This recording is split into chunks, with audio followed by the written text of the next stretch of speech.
हरे कृष्णा। आज की इस वीडियो में हम आपको बताएंगे कुछ ऐसे संकेत जो बताते हैं कि कहीं राधा रानी आपसे रूठ तो नहीं गई। बहुत बार ये संकेत इतने छोटे होते हैं और हमारे जीवन को इतनी आसानी से भक्ति से अलग करके बर्बाद कर देते हैं कि हमें पता ही नहीं चलता कि असल में ये हमारी गलती के कारण बना हुआ पाप है, जिस कारण श्री राधा रानी हमसे रूठ गई हैं। अब बहुत से लोगों का सवाल यहाँ पर होगा कि श्री राधा रानी को तो क्रोध करना आता ही नहीं है, वो तो साक्षात अपनी सखियों जैसे ललिता, विशाखा देवी आदि से पूछती हैं कि क्रोध कैसे करते हैं। तो इसका उत्तर ये है कि जब श्री राधा बार बार किसी जीव को एक ही गलती करती देखती हैं तो उससे थोड़ा सा निराश हो जाती हैं। वो स्वयं क्रोधित नहीं होती, पर उनके प्रियतम यानी श्री कृष्ण सब देख रहे हैं। वो इस दुनिया के सबसे बड़े न्यायाधीश हैं और फिर ऐसे जीव को श्री कृष्ण अपने तरीके से सुधार कर राधा रानी की सखी बनने लायक बनाते हैं, उसे शुद्ध करते हैं। तो आइए जानते हैं ऐसे ही कुछ संकेत जो अगर आपको भी मिल रहे हैं तो आपको सावधान हो जाना चाहिए कि कहीं आप श्री राधा रानी को अपने से दूर तो नहीं कर रही हैं, कहीं राधा रानी आपसे रूठ तो नहीं है।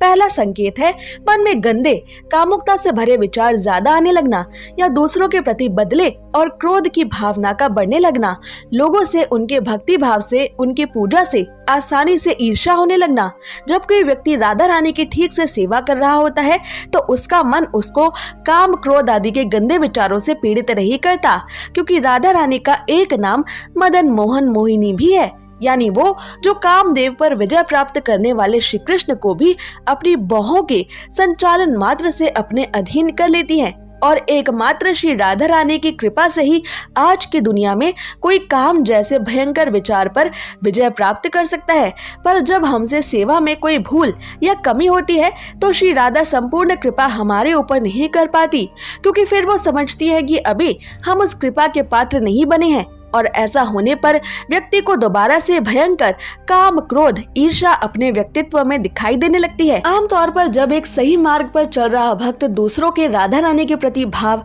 श्रद्धा, उनकी सेवा पूजा देखते हैं तो वो खुश होते हैं। पर अगर आपको दूसरे भक्तों की सेवा भाव, पूजा पाठ देख के जलन का अनुभव हो रहा है तो इसका अर्थ है कि आपको संभलने की जरूरत है। दूसरा संकेत है श्री कृष्ण का नाम जपने में रुचि या आनंद का खत्म होने लगना, उनकी कथाएं, उनकी लीलाएं सुनने का मन ना होना या उनकी सेवा करने से अपने आप मन हटने लगना, सब एक बोझ और जिम्मेदारी लगना, क्योंकि श्री राधा रानी की कृपा के बिना कोई भी श्री कृष्ण की सेवा करना तो दूर, श्री कृष्ण का नाम लेने की भी नहीं सोच सकता।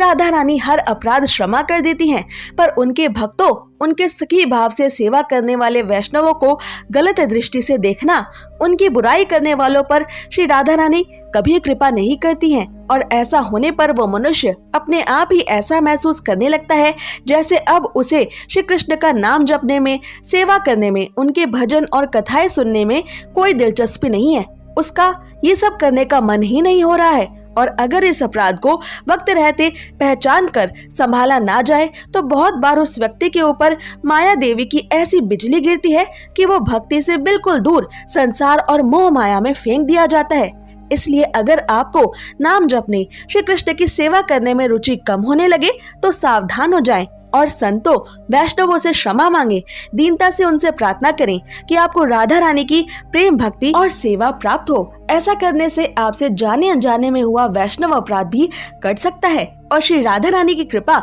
दोबारा से आप प्राप्त कर सकते हैं। और तीसरा संकेत है सपने में श्री राधा रानी की, श्री कृष्ण की मूर्ति का टूटते हुए देखना या उनकी मूर्ति का अपने आप खंडित हो जाना या राधा रानी या श्री कृष्ण को सपने में आंसू बहाते देखना। यदि ऐसा हो तो भी सावधान हो जाएं। आपके द्वारा कोई बड़ा अपराध ऐसा बन रहा है जिससे राधा रानी और श्री कृष्ण आहत है और आपको उस अपराध को अवश्य सुधारने की आवश्यकता है, वरना माया देवी आपको राधा कृष्ण से अवश्य ही दूर ले जा सकती हैं। अगर आपको मिलते हैं ऐसे कोई संकेत तो हमें कमेंट्स में जरूर बताएं और ऐसी ही जरूरी जानकारियों और व्रत कथाओं को सुनने के लिए हमारे चैनल को सब्सक्राइब करें।